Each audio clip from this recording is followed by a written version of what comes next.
السلام عليكم ورحمة الله وبركاته.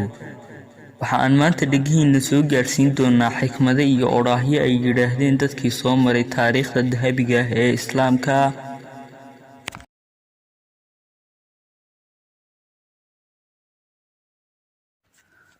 hadduu khayr ku dhaafa gaadh, hadduu ku soo gaadhana ka dheere.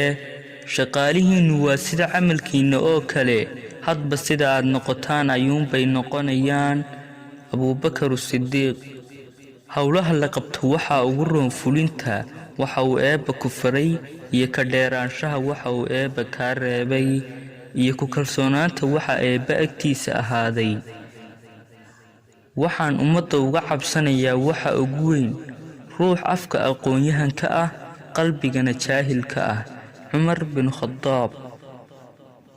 caaqilku ma ahan midka yaqaan khayrka iyo sharta, balse caaqilku waa midka markuu khayrka arka raaca, markuu sharta arkana ka fogaada. Sufyaan ibnu Cuyayna.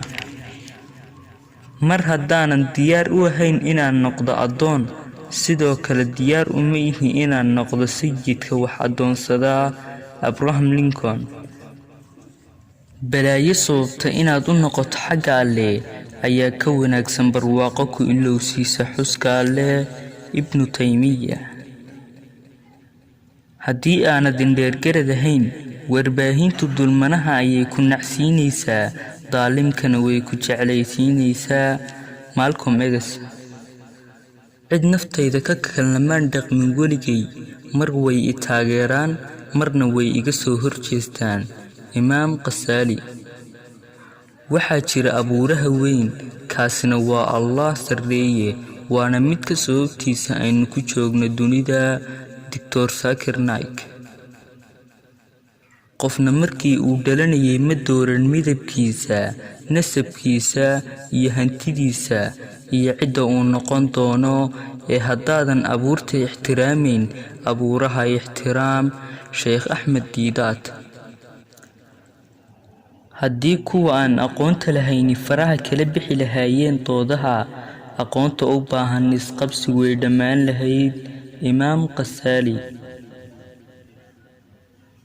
murtiiluhu wuu geli karaa booska maadeeyaha, balse maadeeyuhu ma geli karo booska murtiilaha. Malcolm X. waan isdhuldhignaa iyada oo aan inaga ahayn taagdarri, awoodna waanu leenahay iyada oo aan inaga ahayn iskibrin. Sadaam Xuseen. garaadka raggu waxa uu ku jiraa caarada qalinkooda, ee kuma jiro caarada warmahooda. Khaalid ibnul Waliid.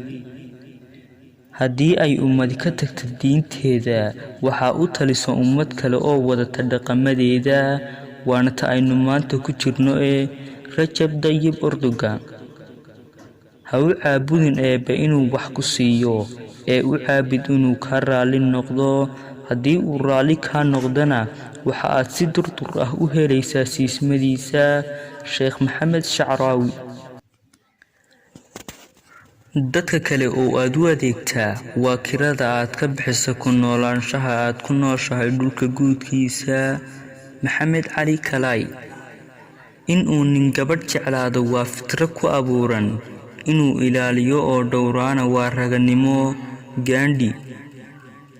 bariga dhexe nabad waarta heli maayo ilaa reer Falastiin xuquuqdooda la siiyo. yuhuuddu xaq uma laha dhulka Falastiin, mana jirta meel ay leeyihiin dhulka Falastiin. Maxamed Mursi. allaha u naxariistee.